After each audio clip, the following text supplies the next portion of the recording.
Let me welcome everybody back then for this second session. People who did not receive the link for the video link for the first session, please reach out to me. Or matter of fact, it's actually on YouTube already, and I'll send you the link. So it's just let me know if you didn't get it, or if you want to review it. Maybe you don't want to review it, but if you do, it is available. With that said, I'm gonna let Nanda Sakyi take over. We're gonna continue with his talk. Yeah. We've had some discussions in between in reference to the first presentation, and this here will be a reflection of that. So Nanda Sakyi is all yours. Good evening, everyone. Again, I would like to thank everyone for taking time out of their busy schedule to attend this event. Pretty much, we're just building off where we started or where we ended last time. And so, without much ado, I'd like to say that just briefly that we talked about a number of issues from the last session, talking about putting the responsibility upon the Busum in terms of establishing our lineage and also in finding our path in terms of far as linking up with our Busia and Tong.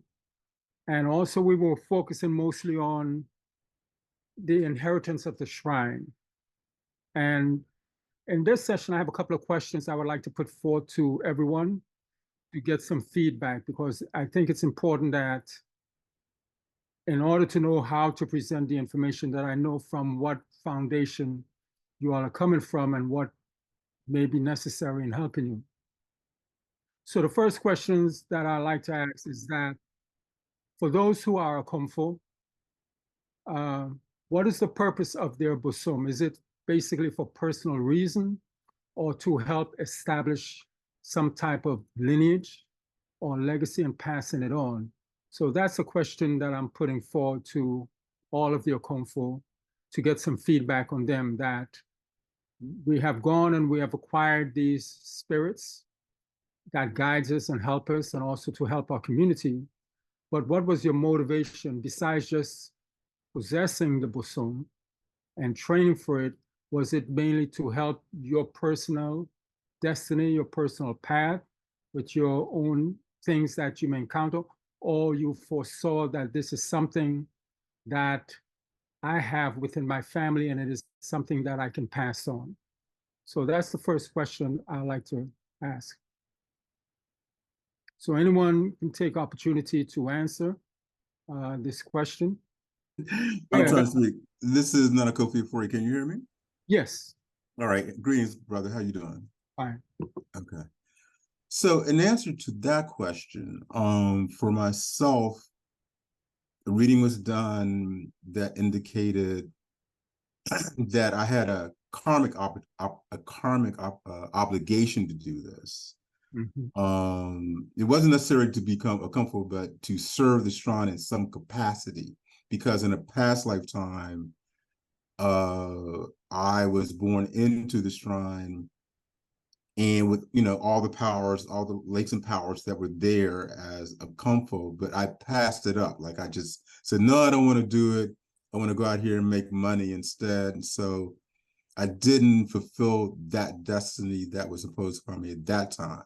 So this time I came back around again, and it said, well, your obligation is to serve the shrines in some capacity, but you're going to have to struggle to waken up all those latent powers. Okay.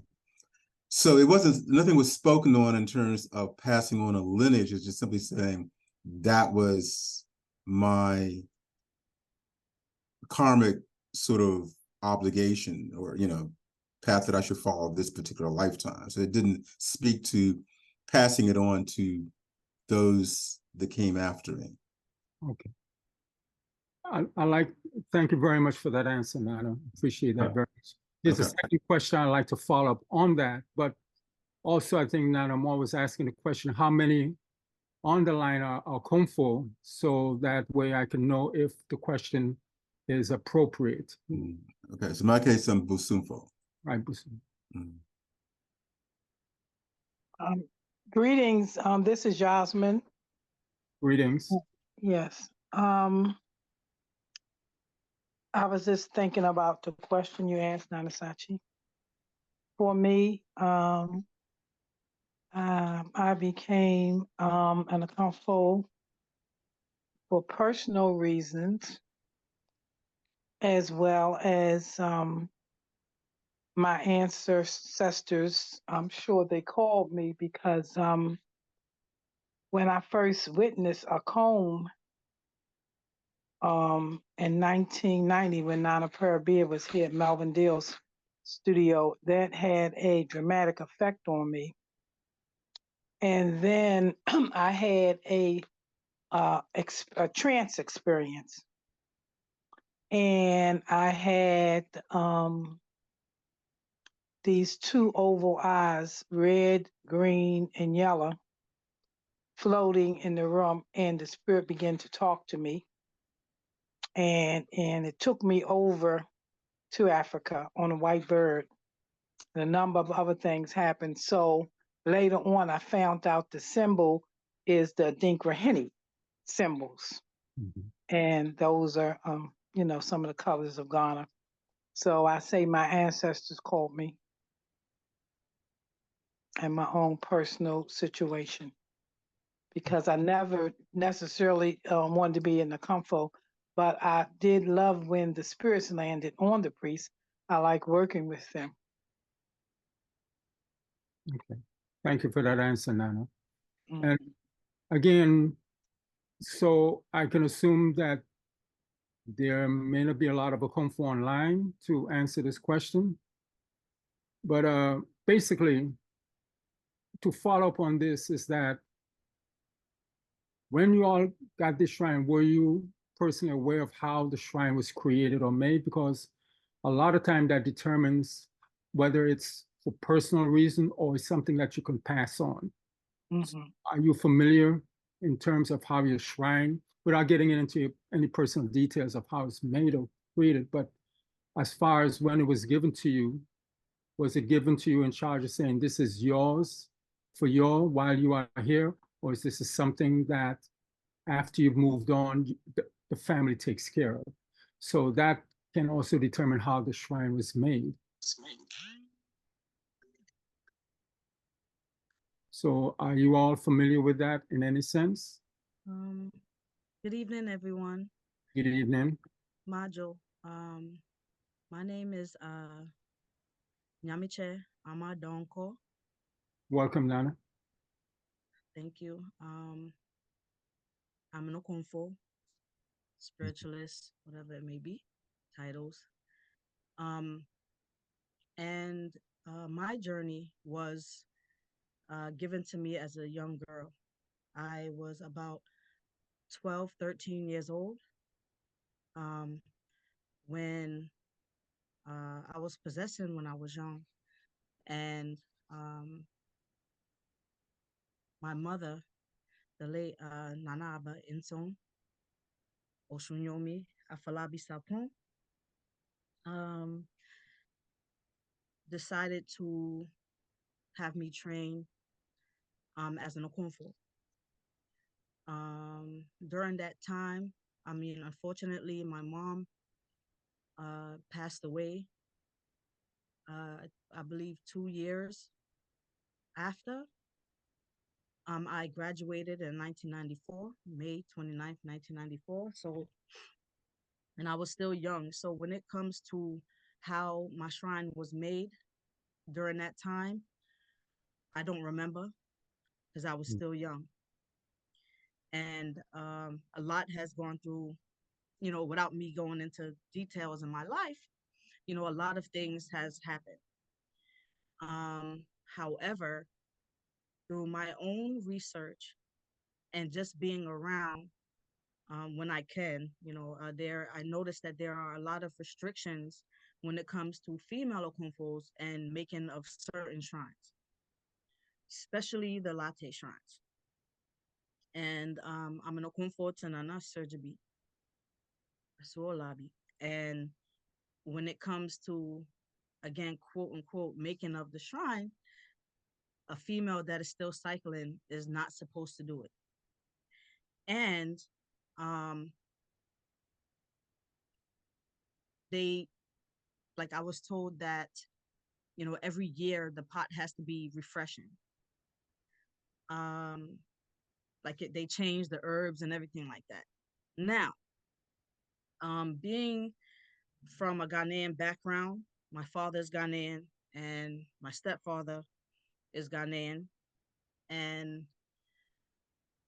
having connections to Ghana by way of blood and family that still lives there and other people. You know, I was told, like, so I was taught one thing here, and then when I went to Ghana, I was taught another way, and kind of got scoffed at, you know, because of how the practice is being done here in the States. And it's just unlearning and relearning things, or just adding on to, or just noticing how one place is done. It's just, it gets kind of, it's not it gets not, actually, yes, it gets confusing a little bit, because you have one group of people that's doing one thing one way, and then you have another people, or the place where the shrines come from is doing one thing. So it's like, okay, what do I do? So I just made it up in my mind, you know, just go to where it originally comes from. You know, there's no disrespect to anything that is being done here. Again, this is not Ghana, and I'm aware of that. Again, it's cold here, especially here in New York. It's freezing. So there's a lot of things that happens in Ghana that cannot happen here.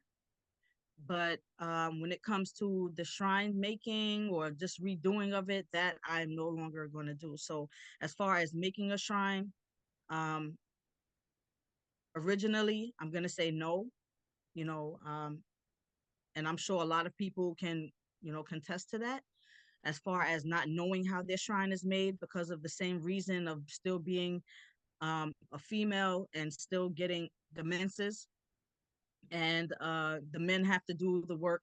However, you know, when I was in Ghana, I was told that kung fu work is a woman's work anyway. So it's like, I'm not understanding that part.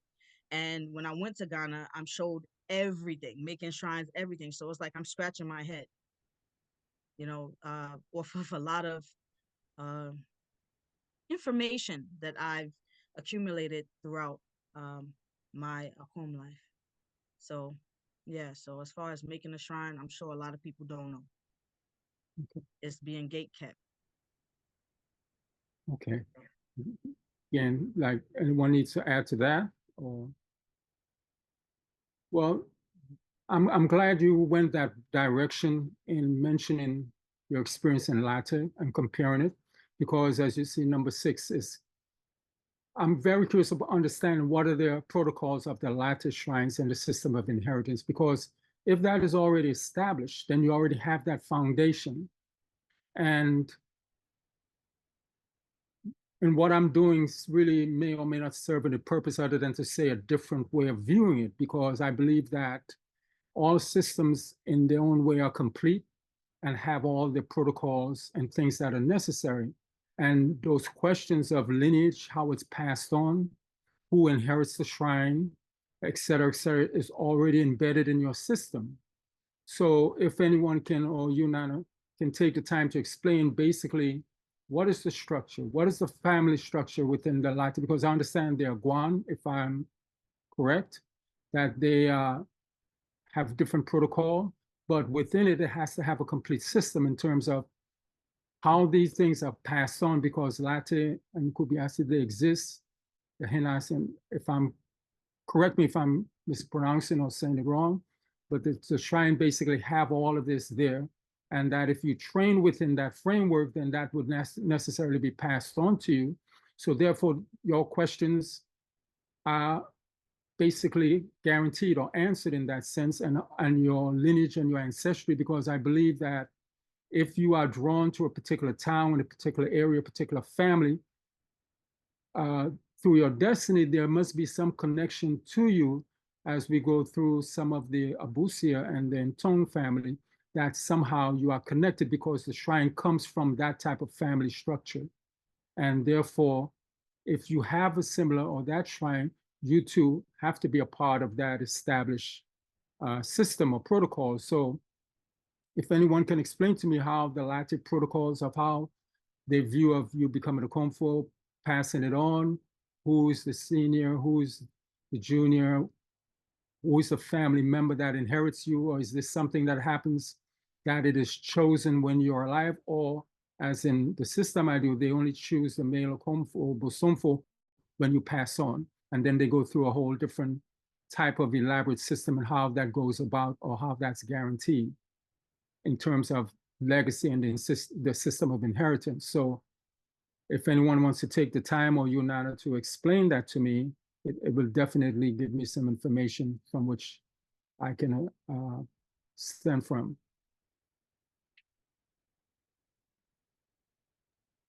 Pasha, I've of course have been to Latte many times. I did not graduate from the Latte Shrine, but I can say this, that I believe I can say this, and somebody correct me if I'm wrong. Some shrines are actually owned by a family. Mhm. And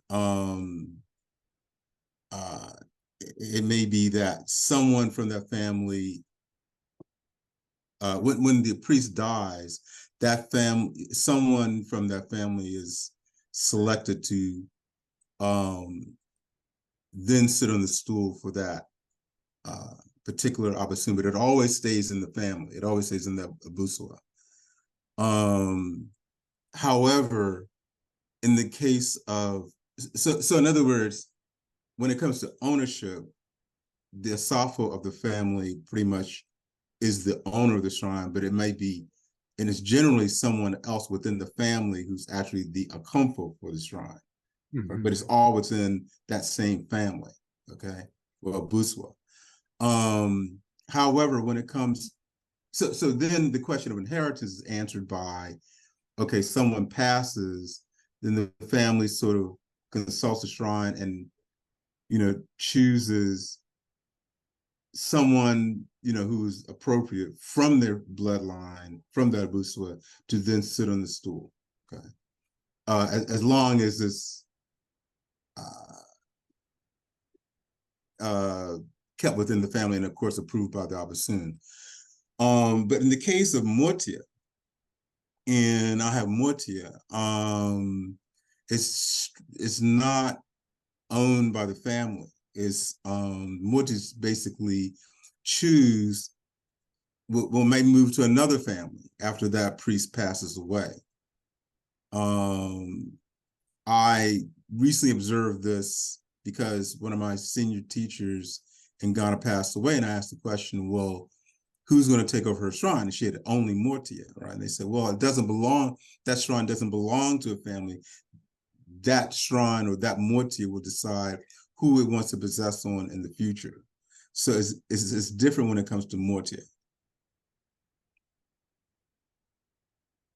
Thank you very much for sharing that. It's very similar listening to how you explain to how the Bono basically structure is the same way. So then everyone here who has trained through that system understands this. I'm just asking the question. That's pretty much part of the training, that everyone knows this. And so therefore, the issue of guaranteed lineage is already established, how you go about that process. So, I mean, I think to bring some clarity to what you're saying, so most of us, with my training with Nana Kodia, with the Banafo Sufie, when undergoing the training, it was not established that, okay, this is a family shrine. So they probably have that set up in Latte, but it's not something that is transmitted to us on this side of the water in that particular matter. So as you know, like my shrine doesn't even come from that area. So, but talking about the training that's associated with that system, um, I don't think the majority of folks are told that. So I think it really comes down to this is something that's given or done on a personal way of helping you as an individual and not as a family. Yeah, so I agree on to what you were saying. So, I believe during that time, when Nana Paribia and Nana Denizulu, they brought especially Kwejibi and Adade, Nana AC from Latte. There are a lot of Okunfos here in the US that they have the same shrine. Mhm. And it really was not explored out to the whole of Ghana, whole of Africa, you know. And um, I personally know Kwesi Amoa's shrine and the area and things like that. And even though, like, again, you know, I'm coming from a Ghanaian background, and that is how I'm learning from family and other people that know family or what have you. When it comes to being a kung fu here, like I said, there's a lot of things. We know songs, we can know dances, all that stuff. But when it comes to knowing the real hands-on nitty-gritty stuff, is only a few selective people, you know, unless that person who isn't a kung fu, which is a plethora of people, go to Ghana themselves and they have a connection outside of what they're being taught here. Now, fortunately, again, like I said, uh, my mom is, she was a Black American, not what, yeah, she's a Black American. And she initially started, and this is just a background history, she initially started as an Oshun priest. And then Kwejibi started possessing her.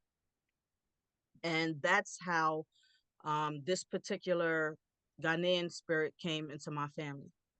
Once they recognized who and what, they knew it was a water spirit and things like that. And through my mom, it got passed down to me. Now, it wasn't necessarily her shrine per se was not given to me. I had, when I became an Okunfu, I had my own. And when my mother passed, she got buried with her stuff.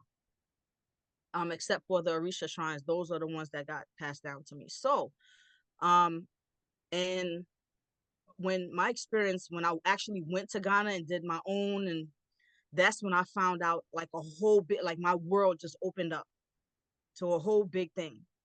So now, when you say latte shrines, I'm supposedly Sergio Okunfo, latte Okunfo, some people would say, but I don't see myself as that because I've never been to latte. And Sergio is not from latte. He was brought there, but he's not from there. And the Jebi shrine is again, there's so many different versions of what is like what to believe. Who knows? And Yamache, so I think really, when we're saying latte, we're talking about the system. So the stuff that comes out of that is influenced by that group. So that's what that thing in terms of like the latte system, because the teachers, the people that came from there, the people that taught there, that's where their influence is from. So that's what that's being spoken about, that system, because they're coming from there. So that's what I think, is I agree with what you're saying. Can I just also add here that I don't think it's appropriate to um, assume that there is a so-called latte system because as Nana Kwesi Amor was saying, and as the young lady was also saying, Nana Surgery, for example, is at latte, but Nana Surgery is not from latte. Okay. And there are other Abasun at Latte that also are not from Latte. Okay. But there are shrines, like Nana Panyin is the main shrine that is from Latte or from that Akanade shrine. Okay. So it began with Nana Akanade, and other shrines came there or were brought there with that Nana Panyin's permission and said, you have this station here, Nana Service, you can go here, Tigray, you can go there. And all of those probably have different protocols as far as quote unquote lineage is concerned. And they may not be the same, they may be the same, they may be different. So when we say the latte system, I don't think there's a system that applies to every single Abasun that's there. It depends upon which particular Abasun you're talking about. Okay, so then my question is, they don't all share the same taboos, and are they part of a pantheon? And if that's the case, who here possesses quote unquote the latte shrines versus those shrines that comes from different areas that are now incorporated into the latte shrine to make the distinction, or is there no distinction, even though they are separate?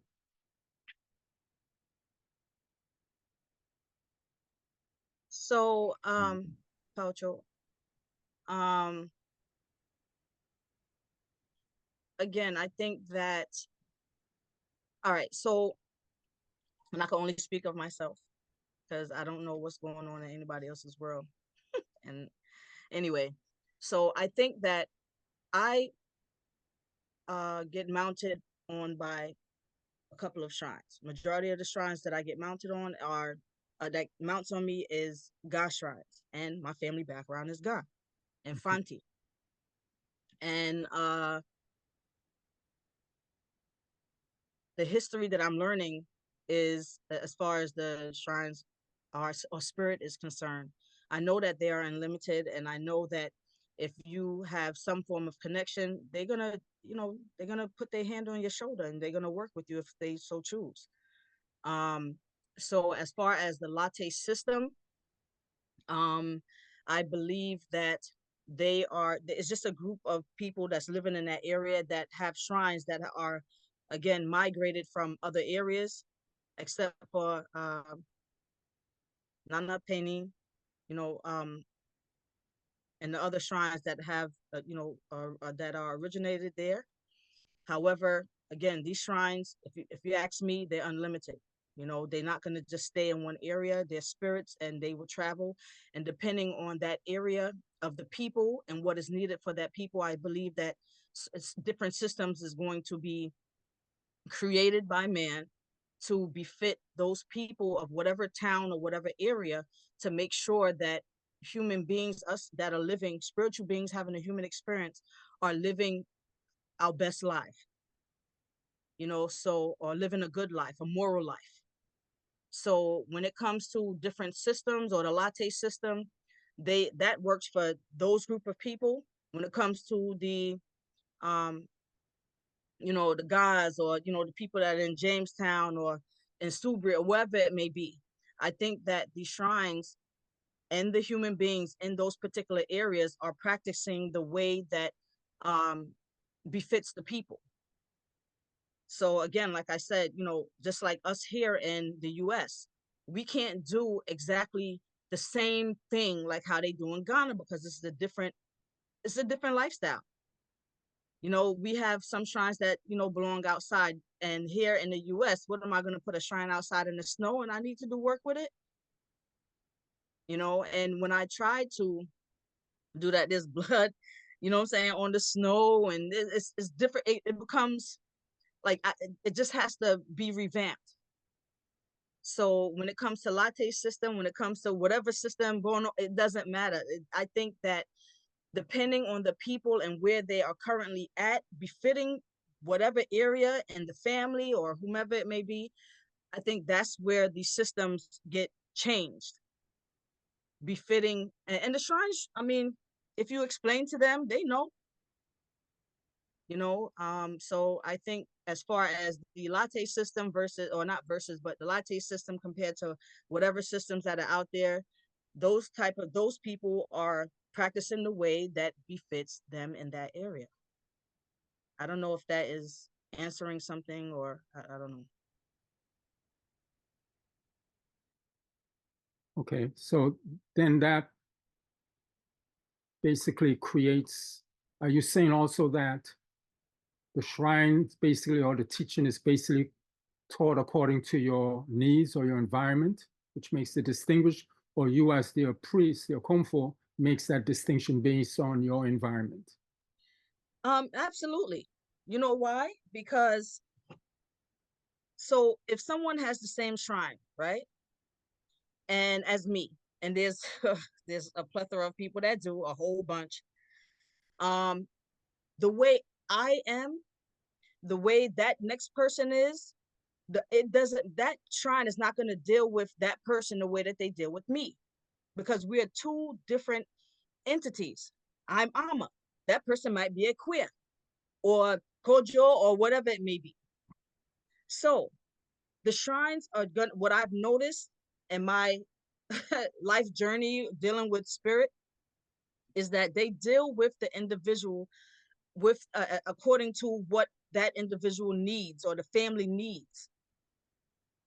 So So a system, yes, there's going to be things that are connecting, or that's going to be the same, some things, but when it comes to them working and functioning, and it is not, it's never going to be the same. Okay, so And So, mhm. Nana, what- I'm gonna pause you real quick. So what she's describing then is something that we've kind of talked about before in terms of them never being two of the same shrines. So you have Quabanum, right, but that's not fully being explained though. right. That's what it sounds like she's Right. describing. And here, when they said a surgery, they just said a surgery, but they didn't add the rest of whatever that's supposed to be. So we're in the mindset that all the surgeries are the same, when in fact is really probably a separate. Aspects of the same one, or pantheon from the same. Exactly. Well, okay, you answered, because that's my question. I was kind of interrupting to ask, because if it's the same that is passed on through the lineage, meaning the taboos don't change, the protocol of the shrine don't change, maybe the conform may change, but the spirit remains the same, and you see the similarities that you can compare to it behaving on the previous priest versus this one. But if it's a completely different shrine, like if you say, okay, a Sioux Manu or Sioux Mensa, they all come from the same river, but this one is firstborn, this one is secondborn. It may have its own taboos, which is different from the first one, or they may be similar, but there are some aspects of things that could show the differences. But I think that's not, I don't know, at least from my window looking out or looking in, is not fully explained, but basically we'll assume it's all the same because the name is the same, the expression is the same in a minor way because the sound is the same, but no one really saying this is an aspect of this. And then the question is, who is the elder? Which came first? You know, the kind of chicken or the egg kind of syndrome. But in that sense, I can relate to that and understand that, because that's more familiar with how I was trained, which again brings question number 7, which we say this: the stream crosses the path crosses the stream, which is the elder, which came first, and that determines our approach to the shrine and how it behaves in terms of that. And then what does the stream represent, and what does the path represent, and which one came first, which one came second. And that also is a determinant factor based on how the shrine is expressed. So I think that's where we're heading to some degree in terms of this conversation, you know. But just want to respond to what you were just saying. I think that there are answers to these questions that you're asking, but the problem perhaps is that we sitting here listening to you have never asked those questions before, so therefore we are not in a position to really answer with say definitively. Let's put it that way. Well, definitively. that's why I'm bringing them up, because I think these are conversation that needs to be asked so we can really fully understand what we are involved in and how we can determine whether this is personal or lineage. Because in our way, if it's personal, like I have a Boami Suman, it's personal. And I have a Boami Suman, which is not personal, can be passed on. And each function differently, even though they may have the same name, but one is more for me. If you take it, it's not going to help you. But if you take my main Boami shrine, oh, it can work, for you. But the main one can do that. But the one that I wear personally is like, it's like a personal shrine that only protects me. It may have aspects of me that are within it and in terms of its making it, but we know that's personal. So that's the understanding I'm trying to see if when you say that your shrine is personal, is it how I view that, or is it something else? Okay, and that's exactly the example you gave is exactly what I'm talking about, in that Right. we did not ask that question. For example, I have a Boime Suman as well that was given to me by an ancestor, a man who's now an ancestor. It was his Boime. All right. I mean, he didn't make a new one. He gave me his Boime. Right? But I never asked him, oh, okay. I never asked him, oh, okay, is this the kind of Boime that's for me personally, or it belongs to a family? Can I pass it on? I never asked those questions. Right. So now those are the questions that future generation needs to be exposed to ask. Me Pacho. I just have a question. When Nana just said these, he didn't think to ask that question. I wanted to know why. I am not in a comfort. I have just been in the culture. I've been on the sidelines and I'm sitting and I'm watching. And I was with my husband from the beginning when he was first interested in the culture, from the time he trained, from what he went through to the time he has been on his own spiritual journey in a search for something more when his spirit wasn't satisfied. And I'm an inquisitive person as it is, and I'm very spiritual as well. So why would you not ask a question like that? And what I have seen is what a lot of people have indicated, that sometimes you think a Korjubi here is a Korjubi there or what have you.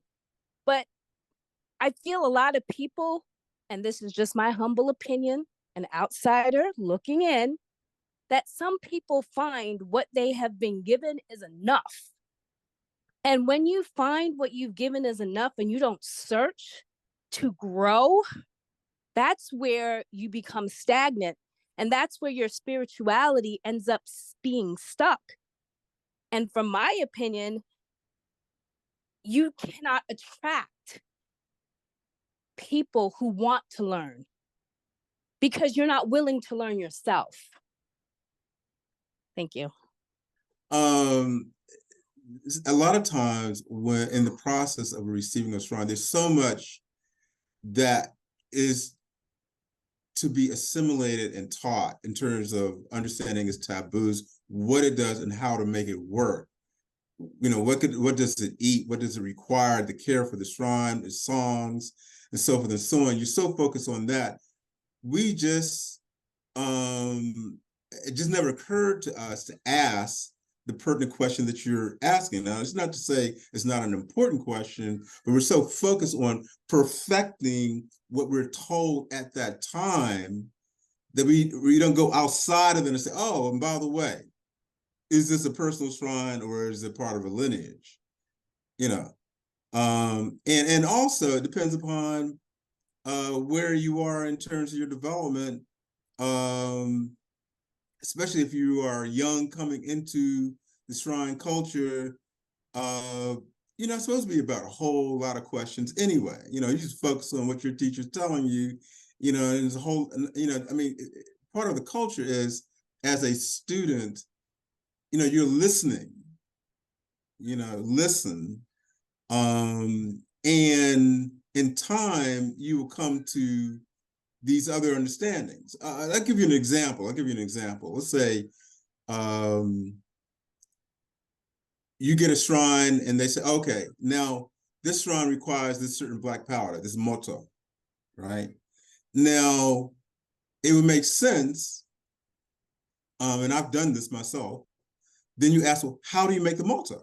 How do you make the black powder? Because, I mean, if you have the shrine and somebody is making the black powder for you, do you really have the shrine?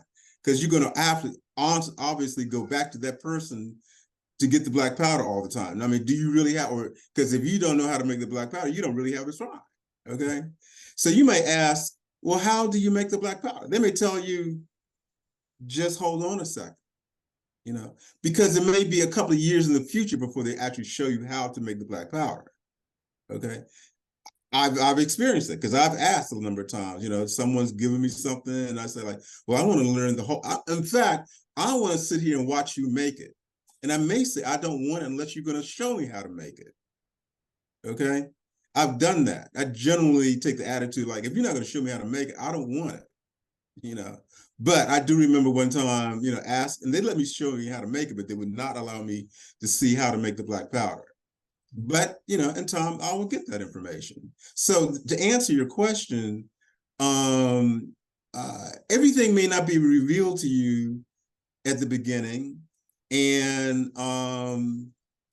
sometimes, even if you, sometimes the information, they may be willing to share it with you, but it just may not occur to you to ask that question.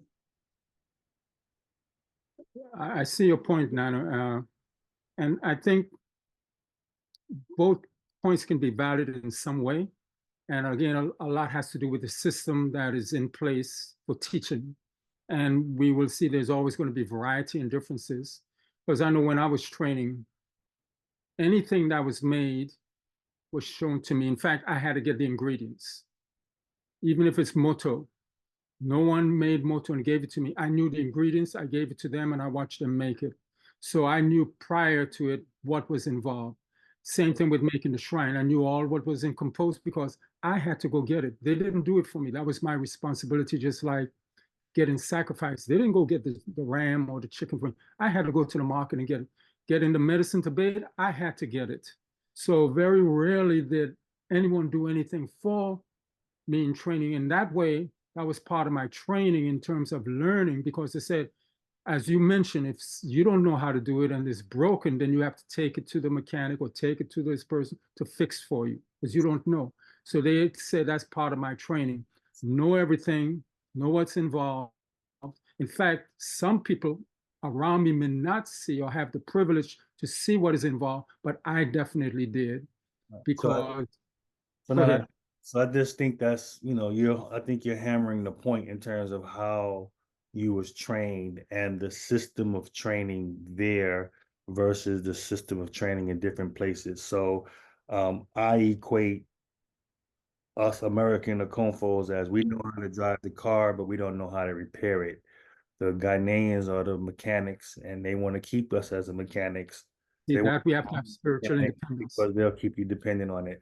But exactly. brother Sessa, brother Kweku Konfo is raising his hand, so I want to acknowledge him so he can contribute to the conversation. Greetings, everyone. Yeah, I think this is a really important conversation.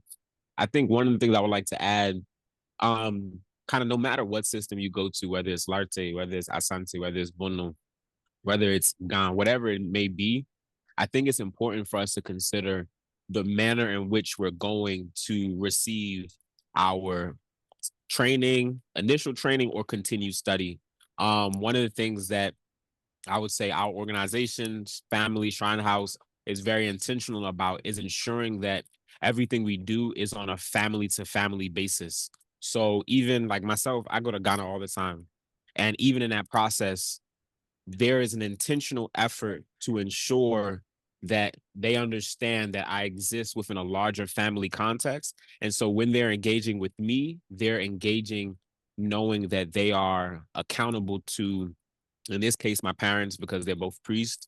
They're accountable to the shrines that our families have in common, right? So this particular family, our family has Adade. They have Adade, specifically an Asante version of Adade Kofi. And so in that, there's also the Busum who say, hey, this is my family that's coming. You are accountable to ensure that they receive everything that they need to receive, how it's supposed to be done. That doesn't mean that everything happens in a moment's notice, the snap of the fingers, you ask something and it happens like that. But there is a precedence that's set to say, this is not an individual who is coming. Most things we do in our traditions as African people can't or doesn't really happen well on an individual basis. Most of the people we're going to, they are existing as a family collective, and they're then producing things. They're, training, producing knowledge, or they're doing work for people. And so for us to come back, we have to ensure that we're coming back in that structure. Now, is everyone, obviously, as Africans here in America coming back, we may not always be able to do that, but it's essential. And I think, Nana Sakyi, when you talk about, and like in your book and your story, where you talk about going there, and even you being adopted into that family, I'm glad that's you went part there, of bro. it, That, right? I have to say, I'm right in line with what you're saying. And just to interrupt briefly, when I was initiated by Nana Paribia, my family had nothing to do with it. It was just me, her, and Nana Nsir. That's it.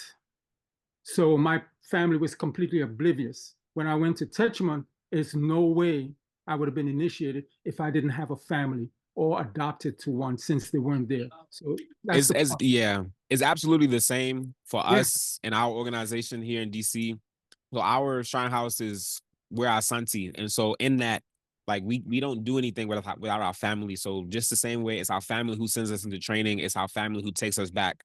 And so the same thing, even going to Ghana, when I was going to continue studying with my continued teachers in Ghana, my family wasn't able to be present for some of the additional things that had to be done. So my teachers became my mother and father there as well. So very similar idea in terms of what you experienced. And so in that, there's a certain, like, I can call them and say, like, hey, you're my mother, you're my father. This is supposed to be done, but it's not being done. And they know that they are accountable to that relationship, right? And then to our shrines, and then to my family here, even though they may be in the States. And so I just wanted to add that point to the conversation, that it's important that we do all of this in the context of family. So I think the question is kind of really being answered in terms of what we're dealing with here in terms of shrines, and that being that is dealt with, or the shrines that were created for us were set up as individual shrines, personal shrines, because there was no talk of the family when this was taking place. So I think, we're looking at it, and we're looking at it from we've inherited these shrines, we have these shrines, but I think really we can say, I think based on the conversation and information that we're discussing now, that the majority of us coming into this, we were giving personal shrines.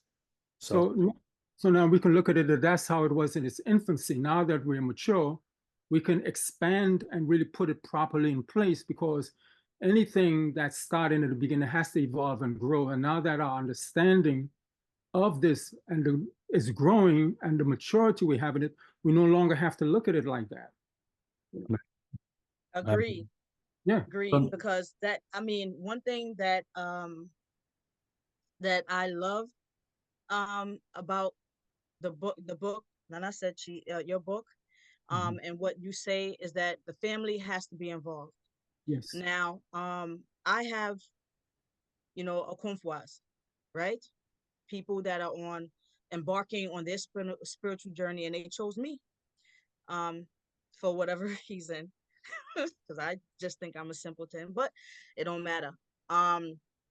However, I didn't do anything, and this is without anybody telling me. I didn't do anything without a family member being there.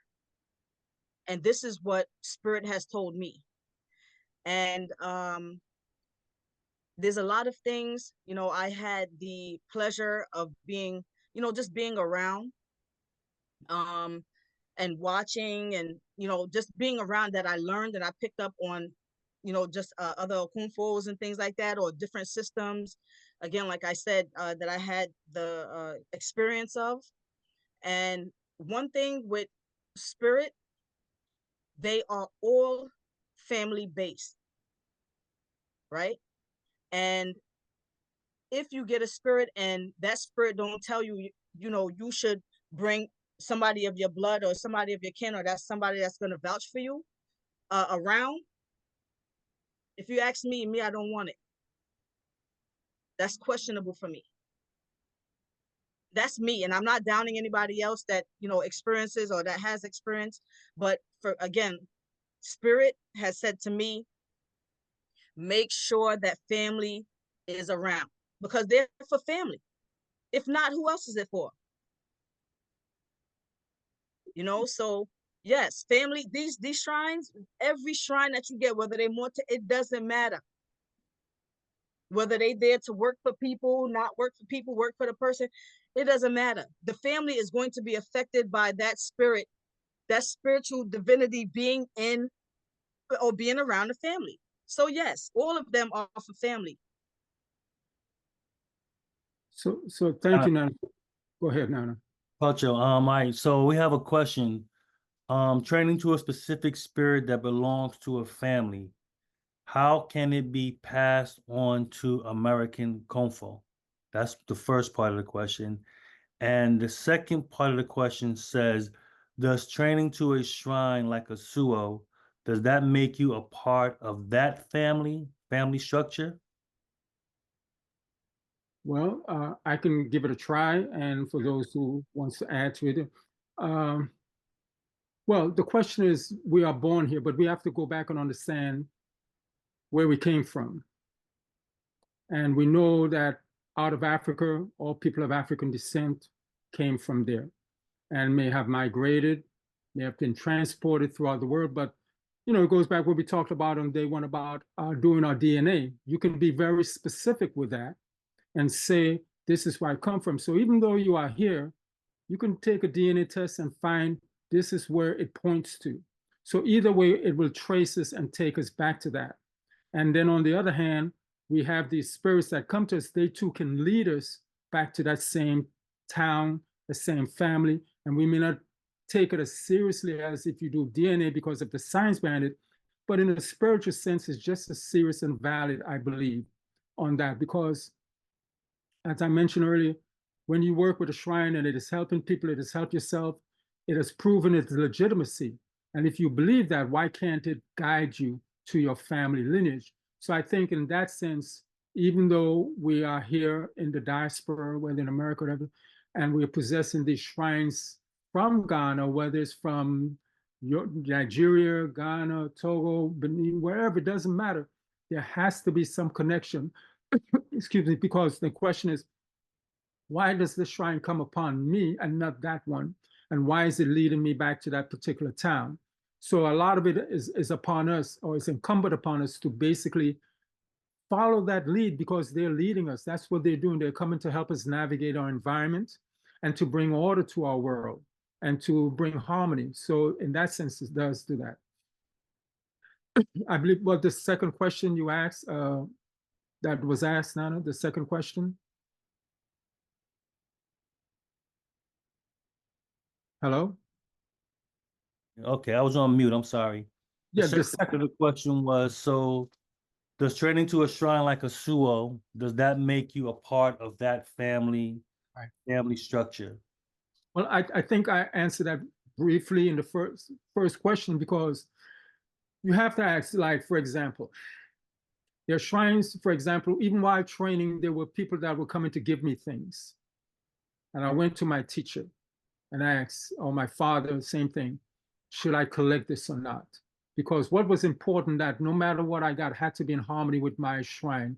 And I think Nana was talking about that we have something that comes first. That's the elder. Anything that comes second is under that pantheon or comes second. It's like one is the elder in terms of that. So when I possess my shrine and I brought other ones, that main one is the one that is guaranteed to pass on. Not the second one. The second one will follow it by default, but guarantee the first shrine is the main one that is part of the abusia that is passed on.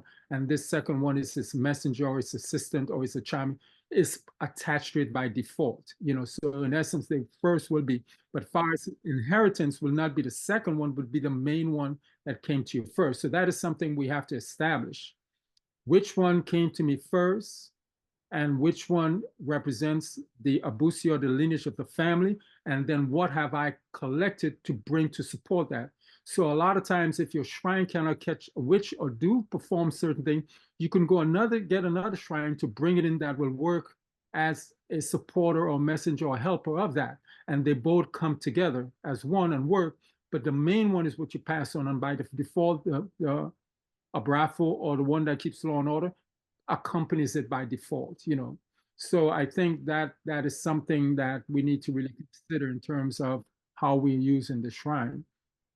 But I'm confident that the path that we're going now is evolving to really establishing our legitimacy in terms of shrine, and finding that no matter where we are, we take who we are with us, as far as those culture, because that is something that was always ingrained in me to say, no matter what you plant us as a people, we will become the same and we will have those similarities no matter where we are on earth. When we sift away all the other distractions that are there, there's something in our DNA, something in our genes, our spirit that really unites us as one common people. And I think we have to give ourselves time with that and get rid of all of the distractions and the pressure of the environment and the society that we grow up in, because it puts a weight upon us and it changes and shapes our spirit. It shapes and changes our thinking, and we kind of become disconnected from our source, from our mother source, from our continent. And I think it is a matter of us going back to that state of who we are, and therefore it will lead. Because I know that when I was training, my teacher never taught me everything intentionally. Why? Because they want to see if what you have is legitimate, if it will help you and guide you. And what they would teach them is what the Spirit comes and say to do. They very seldom would do things on their own. They say, everything I do to you is what your Spirit wants me to do to you. So it comes and informs me. It tells me, do this, do that, give you this, good. And there's some general things that are passed down, which is general. But the specificity and the specific things, the Spirit has to come on their comfort and say, this is what is for me. This is my festival. This is my name. This is who I am. This is my legacy, etc., etc.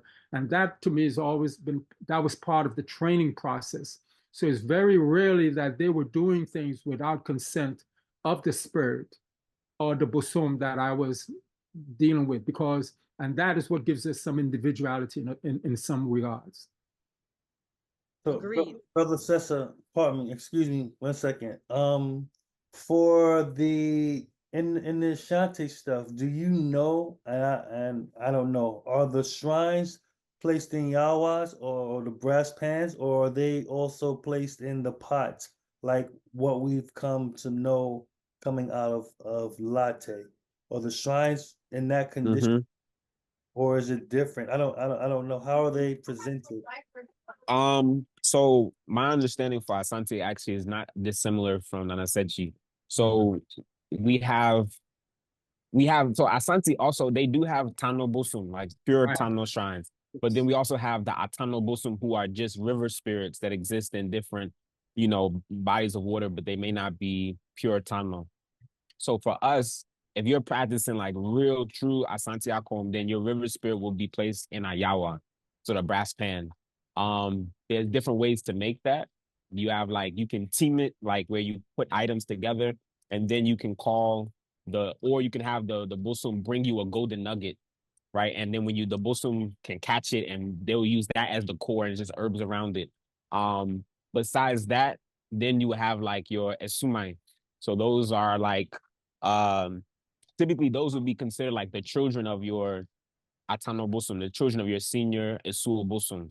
And those ones. But you don't see pots, is what I'm asking. You don't see. Well, you do. You see a pot in this when it's in Suya, yeah? Or well, okay, yeah. Yeah, or potentially you might have. I've heard that sometimes we have one suman called kumkuma, and that one is done in a pot as well too. Personally, I don't know that one yet, so I can't speak too much on it. But then, some people maybe there's another spirit that comes that says that it wants to be in a pot. Like, I can't tell what spirit what not to do, but generally those are the differentiations. Well, Paucho, go ahead. Paucho. So, having straight blood lineage from the Asante people, for instance, Nana Afram, he has the Yawa, but he has sons, Yamadebi, that is not in the Yawa. Right. So I think that when it comes to just generalizing all Asante bosoms or shrines in the Yawa, that's not straight across the board. Can I interject a little? I think maybe you're misunderstanding what he's saying, unless I am misunderstanding. You're correct that the father, the son doesn't carry the Yawa. In fact, you will see that a lot when they're carrying the shrine, because we have already established it's matriarchal. It's not patriarchal. So therefore, the son cannot inherit the father in that sense. So they may not carry that lineage, but matriarchal or matrilineally, they can pass on the Yawa. That's why when you're having a big festival and the Tano is going to greet the chief or other bosom, the priest may not want to possess it. He'll take the shrine to pay respect, but he definitely not would let one of his abusia carry it. His son can carry it, because there's no way it will pass on, because the son comes from a different abusia due to its mother. So therefore, it may not have the Yawa. And if it has one, it's a part of its abusia, which it has from the mother lineage. So sometimes, and as not mentioned earlier, you have a Tano bosom and you have pure Tano. And so meaning you can take any bosom, even a surgery, and make it an Tano bosom, because it's a river bosom. And that can be done. But once it is established, that protocol, we're saying this is now the male aspect that is carrying the Yawa. And mention an important point, which is the Asuya. We do have a Suya. Suya is what the female uses for divination. It's basically a pot for divination. And it taboos blood, at least in how we view it. And therefore, because it is viewed as a mirror or water, and when you put blood congeals and it will contaminate or spoil the mirror. And so therefore, you would not divine and see. And there are items that are within it that is used for divination. And normally that's what the female uses there, even if she is part of the matriarchal and possesses the same bosom. But the Yawa is called the didipuno, what we call the eating table.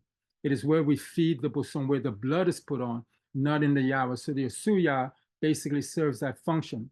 So they can be abandoned for a while if there's no female come until one come, then they can make a fresh one for the new priest or use the old one. But definitely the Yawa is never remade, it's always passed on. So I think, I don't know if I'm explaining it or clarifying some things, but. Can I add something to Nanama's point? So what my understanding in terms of what you're describing is that you have the Esul, right, who is like the senior, and then you have the children who also come out of that Esul. So in Asante, we'll call it Esulba. So you can have, like, for example, I'm gonna give you the example of one shrine in Ghana. You have Esul Ajenima Bena. So she's the senior, spirit. But then she has a child who comes out of her river called Kofikusase. So that one, he's considered a child, so he's made like more of a Sumain. But he is seen as the child of the main Yawa, the main Bosum in that Yawa. And so they move together in that way. So like the differentiation that I know for Asante Akom is that you have the main Asul, right, who is the elder, and then that Asul will have the children of it. And those ones will be typically made like Sumain or something of that sort. So that's in terms of what you get, the example you gave in terms of like Suafram and things of that sort. Okay, that's very interesting, because so that term Suman and Bosom, there's no distinction in far as the Ashanti, as far as you know? Sometimes, I mean, in terms of the language, sometimes I've heard them use it interchangeably. Like sometimes they will go and say, "Oh, we're going to call the Sumine," and they're talking about the Sul, but that's more of a linguistic thing. But when you really ask them, they do see a difference in it. But sometimes they will still refer to like, "Oh, I'm going to call it, say, Suijibi." They're like, "Oh, I'm going to call it Sumine." But that's more like linguistically, they'll use it interchangeably. Okay, that's interesting. Okay, that's new for me. Okay.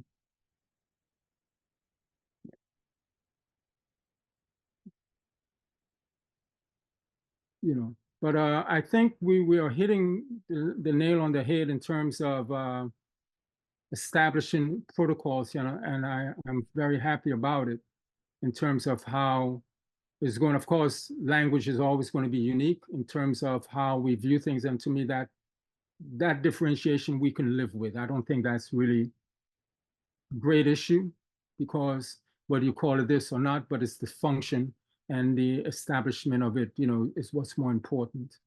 So I think that is very good, you know. So are there any other questions based on what we've talked so far before we move on, or if we have time? I don't know what our time is like, Nana. Well, I They just wanted turn to right now. kind of recap, Uh-huh. you know, the central point that you're trying to make, Nana Sakyi, about shrines having a lineage. And I just wanted to kind of reinforce what I was saying at the beginning. You know, the Akane Shrine began with Nana Panyen, right? And it belonged to a particular Abusia. Right. Now, and that Akomfo who initially possessed that Abasun, it is said, stated that it belongs to this particular Abusia. Now, over time, it in fact changed. You know, different Abusia, or let's say the person who sat on that stool was from a different Abusia than from the Abusia of the original Akomfo. Okay. When you say Busia, you mean literally or just branch within the Busia or different? No, literally. Okay. Literally. So it started with one Abusia, and over time, the person who sat on the stool was from a different Abusia.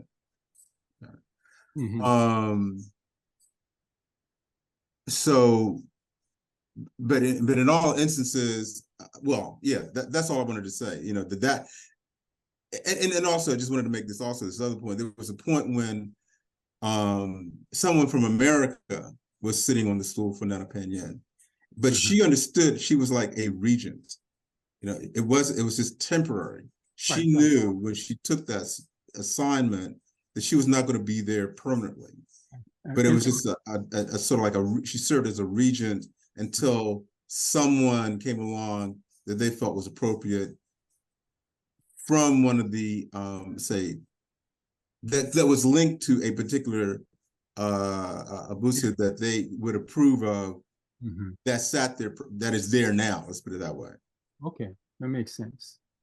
And sometimes I think, and I could be wrong, but I think that it could be the protocol with regards to some shrines that the shrine is passed from Abusia to Abusia. In other words, it goes in cycles. There may be 3 different Abusia that may have that shrine. And it's sort of like, okay, it's your turn. You know, someone from your family can sit on the shrine or sit at the stool. Now it's your turn. Now it's your, you know, it could be going in cycles. And the other final thing I'll say about that is that Opinion is considered to be a national shrine.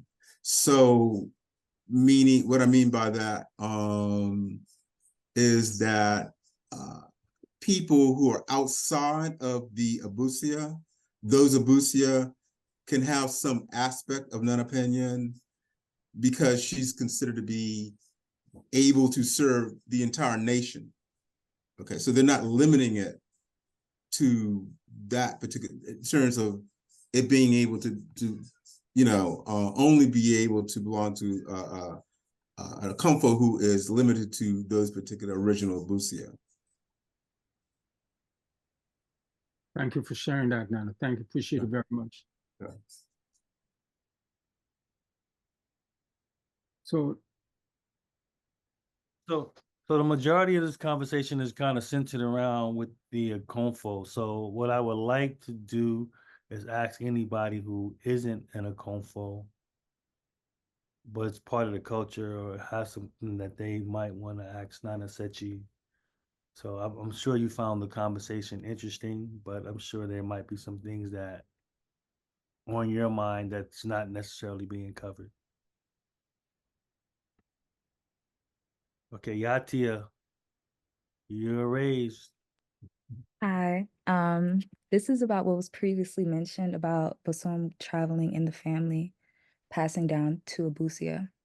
I know there's other ways that a Bosom can see you and attach to you. It takes a liking to you. Is there a way that you can make that pass down through your family, that it doesn't come necessarily from your family, but it came later in life?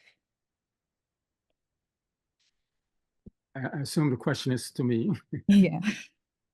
Yes, that's what we call when a new bosom comes about, meaning it is never possessed on anyone before.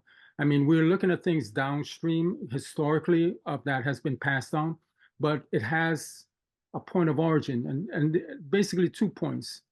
They say that the woman, normally most of it is born through a woman, that she possesses this bosom for the first time. It has never possessed on anyone before.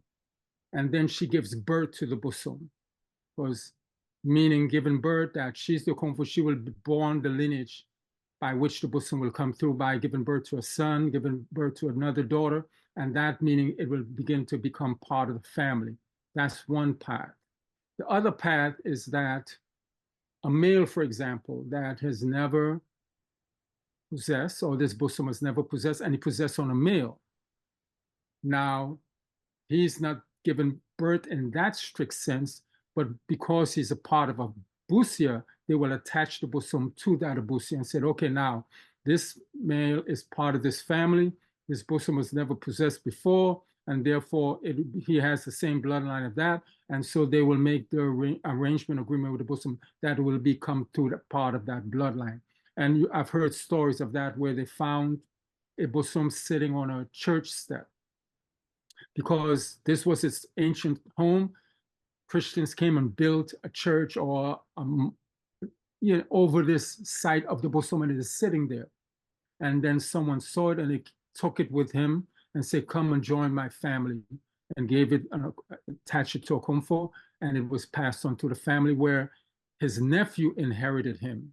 So again, which is part of the Abusia. So that's another path by which it happens. And we have stories where they found Busum sitting on a rock, never possessed on anyone. And then it'd say, okay, take me with you, home with you. I'll become part of your family. Introduce me to the Busia Panin, and therefore the Busum becomes part of that. So you have those kind of varieties, which are interesting in terms of how the shrine passes on. But definitely, the most outstanding one is through the mother giving birth, but it doesn't mean it always have to be that way. A man can be the first one, but it still becomes attached to the busia because when this happens, and they've consulted the Bosoma and it has told them all what to make the shrine, they sit and they ask, the family will ask the Bosom for 3 things that it will do and bring to the family. And that's a kind of agreement and arrangement. We say, now that you're part of us, help us with these issues or these problems that we have or are concerned. And therefore the Bosom will make that kind of contract or agreement with the family. And therefore it will pass on through the bloodline that way, you know. So I hope that answers your question. If not, I can explain or try to explain a little more detail, but does that answer it for you, Yatia? Yeah, it did. Thank you. Nana, about you, can I also just sort of address sort of like a central question here, and that is with regards to family. A lot of this conversation or the discourse is around family, and Yes. both you and I share the same experience in that when you said at the beginning, when you first began to work with Nana Parabia, I mean, your family was oblivious or not even involved. Same here.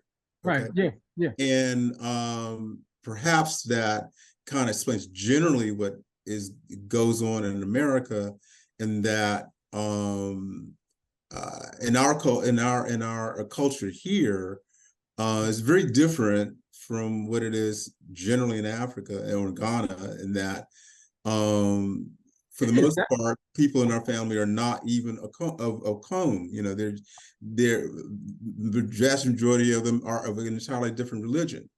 Okay, so that is the beginning of the issue, in that, you know, how people worship to begin with regards to family, is there's discord there. Okay, so while it would be very natural for parents to accompany their child to an initiation in Ghana, because in a traditional setting everybody understands and accepts Akom, in America that is not the case. And so we kind of start off at a deficit. Right. It could be not only your parents, but it could be your mate, you know, Well, maybe different, you know. Then now is that upon us to set it right then? Right, I agree. But that's the reality that we have to confront and figure out a way around this. Yes. As you said, we got to set it straight. And so the conversation or discourse has to be about how to set it straight. Right, right. But none of them are more brought up important point. This conversation is heavy up with us, Akomfo and Sumfo we're involved in, but anyone who is not have any questions or any concern, we can address it. So Pancho, so what I would like to do for the people who are Konfo, please email me so that we can probably have conversations offline, that, you know, we can probably go a little bit more in depth in terms of some of the things that we're talking about. So just please email me and I'll set up a second group where just the Akonfo will come together and we'll talk. Why not? Go ahead, Nana.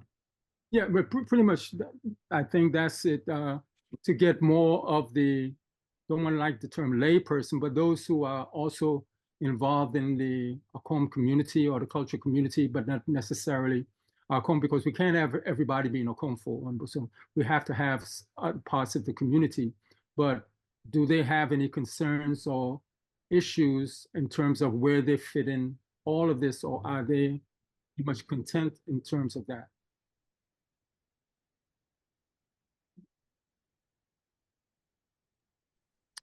So maybe it could be they just don't know what to ask, just like some of us as a Konfo, we were training, we didn't know to ask specific questions. So like the lineage question.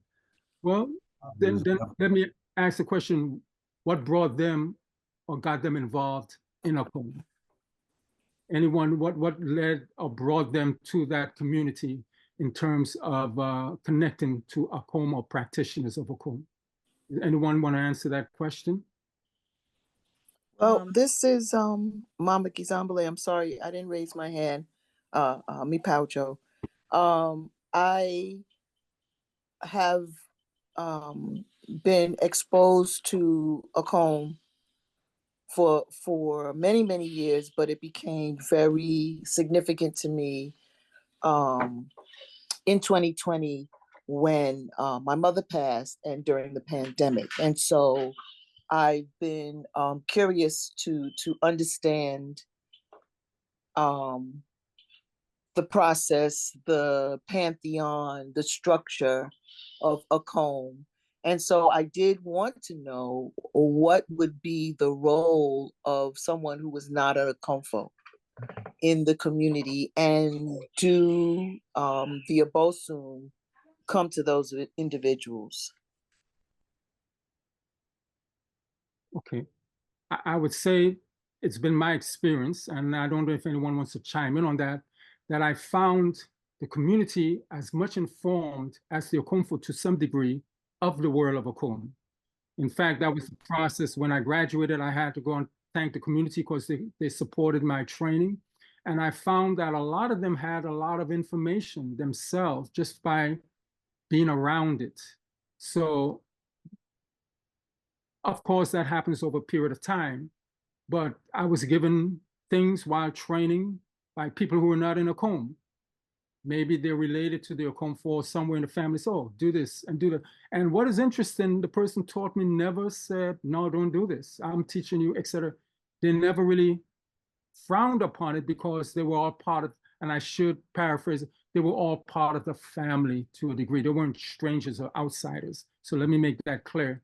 So they were giving me things, giving me medicine, making things for me, and supporting my Akom with great knowledge because they grew up around it from childhood and they understood it well and they were part of the family and there was a kind of ownership which they feel this is ours. It's not that I'm an outsider watching, but this is ours. We have that ownership and I do have a voice because some directly or indirectly may be part of that Busia, that lineage that can inherit the shrine, even though they may remove, but they still feel that ownership, you know. I see now that someone has their hand raised, so maybe we can. Yes, that's Commissioner. Go ahead. Go ahead, sis. Commissioner? Greetings. Hi. Oh, I'm sorry. I'm sorry. Before you go, sis, No, I'm sorry. I'm literally listening at work, so I'm a little distracted. If there's anybody who wants to go right now before me, because I'm right in the middle of doing something, but I would like to share. I just wanted to make sure that the sister's question was answered before you started. I didn't Okay. let her on. So was that satisfactory in terms of an answer for you? Yes. Okay. I didn't want to just cut you off. Thank you. Commissioner, you can go now. Yeah. Well, for myself, I've been around the Acom community for very many years. Since before my children were born, they're 25 now, so about 25 years. And I just, when I first came, I just always felt very connected, which is the reason why I kept coming. But I never really, like you were saying, knew what questions to really ask, never really knew like what my role would be. And I still feel a little, to be honest, even after all these years, not really fully understanding a lot of things, but just always feeling very drawn, which is the reason why I stay around. Um, and I don't know what else to share other than to say that, you know, when I came in, I was working with a priest that was trained into non-surgery, and I wasn't a member of that house, but I was there and I was around, and I'm working with someone who's not a surgery. Oh my Lord, this is bad. Not an AC priest, but I'm again not a member, but kind of just around and feel comfortable. But again, I don't know if there's a place for me. I've never really felt like I was truly a part of the family, just kind of like a close friend of the family, if that makes sense. So Nana, what she speaks to something that we've talked about in terms of everybody coming underneath the protection shrine. So that sounds where she is. And then there's nothing wrong with your expression of that or you wanting to be around of that. And one of the things that we've done here is I think we've kind of made it this cliquish type thing, like you have to be a part of a house in order for you to be expressed or dealing with the culture. And you can still be a part of the culture and do the things that you do. But when you start dealing with a shrine and become under the protection of that shrine, there's some rules and regulations that will come with that. And I'm sure you're probably following some of those stuff based on the work that's been done or whatever the confo that you're working with. So you shouldn't feel like you're not a part as such. You're a part of the community. You live your life. You're a part of the community, but you're associated with the culture in this sense. So, and this is a talk I need to do about people being coming under the protection of the shrine. I don't care if you call yourself a Christian, you still need to be under the protection of the shrine. I think That's now now I have a question. Because you're saying that even though I'm not a member of this house, I'm still under the protection of the shrine, or I should be under the protection of the shrine. Is that what you're saying? Because you're working with, you said you was working with a surgery and now you're working with 9AC, right? I I wasn't working with them. The priest that I was is working with them. Like the first priest that I was introduced to when I first introduced to a cone, they were not a surgery priest. Mm-hmm. And I don't work closely with them anymore. I didn't join the house. I didn't join anything. I was just there, if that makes sense. And I'm saying you don't have to join a house. You don't have to do any of that. So that's what I'm trying. Uh-huh. You're just as a member of the community, you're a member of the community and you're affiliated with it. You don't have to be like, I'm a member of this house. I mean, that's part of, I think, the issue that we have now, that we break it off into these little cliques, and it's really not necessary. So that's what I'm trying to say. That's the point I'm trying to emphasize. So Okay. you're working with the Nana AC or Confo. I'm saying by you working with that spirit, if you're working with, when I'm saying working with them, like if they're doing shrine work for you, or you're seeking an advice, seeking out consultation, things of that nature. That's what I'm speaking of when I say coming under the protection of a particular shrine. You can live your life the way you want to live your life, but once you start dealing with these shrines in a particular way, you're under their umbrella and they're going to help guide you with your life. And that doesn't mean you have to be in the comfort or whatever. The thing is, are you living a good, clean life as a person, as a good person? You know, and how, whatever the challenges that you're having, how can the shrine be of assistance to you in allowing you to have a fruitful existence? And that's a major thing. Can I ask a question?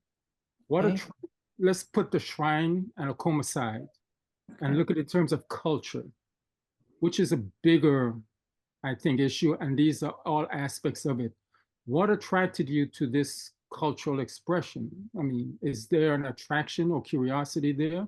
I mean, because there are other things that one can learn that can be very much important, and a part of it, like a pie, kind of cutting up a slicing, because you don't have to be directly linked with it, but you could be one who knows all the proverbs, or one who knows protocols, or one who understands the historical aspect of the culture, or one who knows the history of Chinia Puma, or the or Chamia Puma, or the city or the stool Asisidra, or Abramo Goldweight, or these aspects, because these are all parts of the shrine and the culture which are very important, or Anansisem, or riddles. So there are many avenues by which we can fill in all the meaning and history of the different weaves and cloth in Krao and Kente cloth. So there are things that you can find, parts which would lead you to that and connect you to it without necessarily being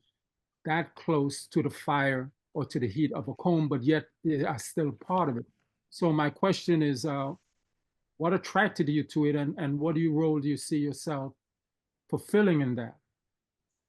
And I see Kia has her hand after we can answer her question. That's a really good question. The biggest thing that attracted me, to be honest, was just when I came into an Akum. Okay. And I was very much attracted to Akum, to the drums, to the song, even though I didn't know what they were talking about. And like a lot of what you mentioned is totally foreign to me. Mm-hmm. I mean, almost everything you mentioned just now, all the different, I don't even know what they were you were saying, but all of that's totally foreign to me. I'm sorry. Yeah, I was just very drawn to be in the Combs, and I just found, even when I was away from a home for many years, when I was in a very vulnerable part in my life and I came back to your home, it just soothed me. It was very soothing and comforting. So I like going to a Combs because it just brings a certain level of comfort. But yeah, I don't feel like I know much, to be honest, even though I've been around for many years. So I just was drawn to a comb. always have been. So I think if you communicate with Nana Moore myself, we can give you an expansive things that we can share with you to show you other aspects of the culture, which still can be the Akom can be the hub of it, but these are other things that really realize that supports and uplift Akom. You know, it can't exist without them. You know. Go ahead now. Okay. Thank you. You're welcome. Sister Koshua, you're up. Pretty much saying is it comes out of a culture, and that culture has many things. And when I started to learn about, I got into it just like the sister through a comb, and that was mainly my introduction to it. But then I said we got to look deeper. This Akom comes out of a culture, so then I started being exposed to and learning about naming ceremony, rites of passage, the marriage rituals, funerary rituals, becoming an elder. So one thing I knew that before I gave birth, I said, I want my daughter to be a part of a rites of passage. So we took her through Bragro and we helped other families go through Bragro. So that is like my contribution, even though I'm not a Konfu. But the Akoma is in our family. So throughout this process, I met my husband. And so now I'm supportive of the shrine, of Kwabanamana Shrine. And I have to learn things about that shrine because now that is something that is the protector of our family and, how we move. The foundation is Kwabanabana. So, but there are other roles that people can play, like, learning the songs, learning how to cook the foods. There's people who help with the sacrifices, the comb helpers. So there are different roles. But I guess just finding out what all encompasses the culture, the language, even just learning the language. We're singing these songs, learning what they're actually saying, the translations of these songs. So there's a lot that we can do by not being a Kumfu to support the Akumfu in our community or in our families. Thank you very much for that.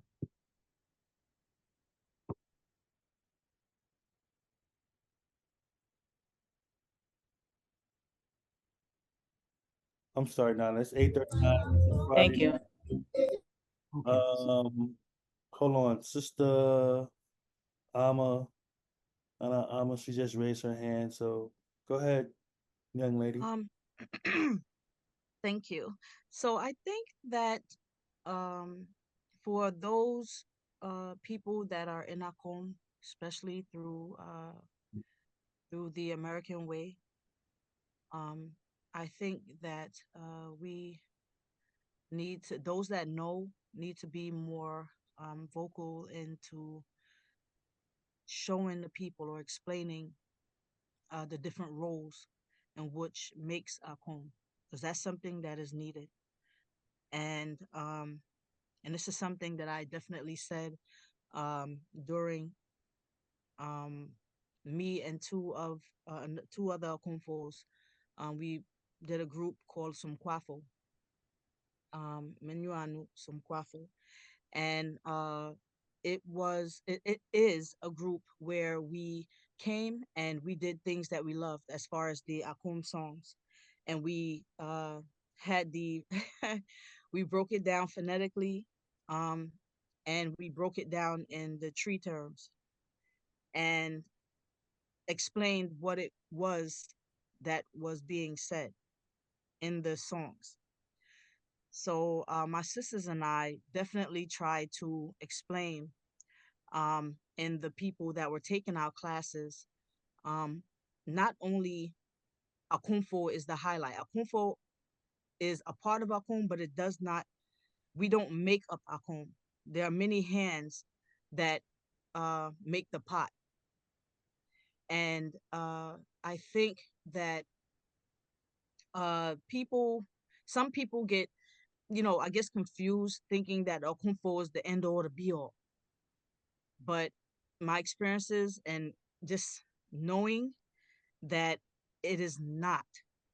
The Okumfos are just a small spigot of what it is that is akum. Oh, midasi. As far as the for that comment about our course that we did with Sum Kwafo. But we, try to explain, again, that is many hands that make up, even though akumfo, there's many hands that make up an akumfo. Just like it was mentioned before, that it's the family. There has to be a family member to be around. Or and it's the support of the family that makes the Okunfo. It's the support of the people, the Dinsunis. The Okunfos cannot do everything. We cannot do everything. And we need to, be more, basically explain to the people that are interested in Akum, like, hey, listen, we need singers. Those that have the privilege that gone to Ghana, we are in that environment. And if you see the singers, some of the singers are not Okonfos. Majority of them are not Okonfos. They're family members that be around. Some of the females, they come cook. Some of the men, they come cook. You have the Ochetamas, you have this, you have blah, blah, blah. So this is what is needed here. And I do understand, again, in a way, it cannot be practiced as the same because there are some people who have been Okonfos and they don't have the support like that. But just for them to know that it's okay to get other people involved in the songs so that, the bosums can function more.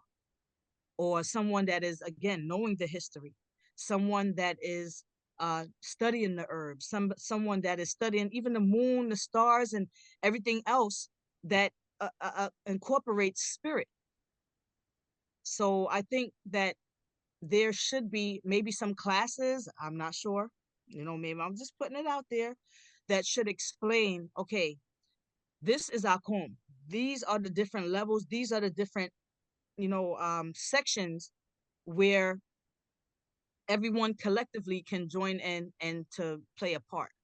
And that doesn't necessarily have to mean that, okay, this person has to be a comb.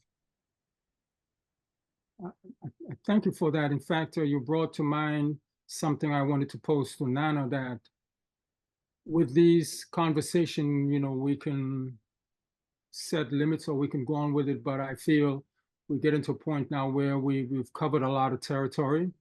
But what you're saying, I wholeheartedly support, because that was brought up earlier, that maybe the next talk can be that, which are the different aspects of things that support a comb. And I mentioned some of them earlier in terms that we can make that a topic of conversation, that you need trema, sotofo, druntofo, which are drummers, singers, treasurers, all of these aspects are part of a comb, and so it's a matter of like talking about these things and setting up the protocol, which is basically both social, spiritual, and political in terms of that, in establishing the community and culture and understanding the roles that each one can fill within the family structure. So that is something that we can talk about and devise in terms of how much of these conversations we're going to have, or is it going to be 3 or 4 and limit that, and then basically be more specific about things, as you mentioned, so that we can understand what options do we have that we may gravitate to. I used to say this to members of my shrine. I'm not telling you what to do, but when I see you gravitate naturally to doing things and supporting, that becomes your role, because that's where you feel comfortable. No one told you to do. You felt the need to do that. You gravitate to that. So I did not have to say, okay, I want you to do this. I want you to do this and roll, because then you put more unnecessary pressure upon people. But when you find people just naturally say, oh, I like that, let me handle this aspect, then they naturally are filling their role. And to me, that becomes effortless. So we can talk more about that. I see Asamoah Sapon has a hand raised now, so we can address that. Yeah. Greetings, peace family. Greetings. Just want to add to it. In regards to positions, I think the best bet for everybody is to, know yourself before, you embark on any position, especially in a comb. if you know yourself, you know what talents you could bring, you can always bring it to the shrine and then ask, what should I do with this talent, or how can I contribute more? And I think that's the best way to go about it, is to know yourself and then know where you see yourself and how can you contribute, and then ask, consult the shrines on what exactly that you should do with your gift and how you can contribute. Thank you very much for that. Appreciate that. That's very good. Thank you very much. Yes. Paucho, I just have to add in that is my brother, Oh, right? okay. The That is my family thing. brother, Family my thing. blood. Good. Wonderful. That's my blood brother, and I have to say that me, I've been in Okomfo. He's been there all throughout my training, and we have the same mother, everything. And without my family, I cannot do this work by myself. Without um not only my blood family, but other people that that have had my back, even Kwesi Amoa, you know, Atinga, has my back. So without this work, there is no way that we can function properly. So yes, it's needed, it's needed, it's needed. And I'm bigging up my brother now because he's the man. Again, the connections, everything like that. I love it. I love it because it becomes less strenuous doing this work. And the shrines, sometimes they're demanding. And as the Okunfo, we can't do all. And without our left and right hand, we cannot wash the face. You understand? So yes, it has to be expressed, and it doesn't have to be a cliquish thing or what have you. That is my brother, but he knows other people outside of what it is that I do, and I know other people outside of what it is that he do. But when we come together, we are a tight fist, and I think that is something that is important for us in this Akom culture that is needed for us to grow.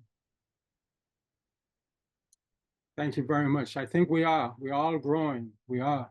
That's part of the mission with the Comcast, as you probably already know. It's like to get us to have these type of conversations and to share what we know, because we all have something that we can contribute to this. And by sharing the information, we're all going to grow. We're all going to get something out of it. So I think that's important. With that being said, it is 8:49 p.m. on a Friday evening. Are there any last comments or anything before we shut this down? Okay, Sister Yasmin, you're up.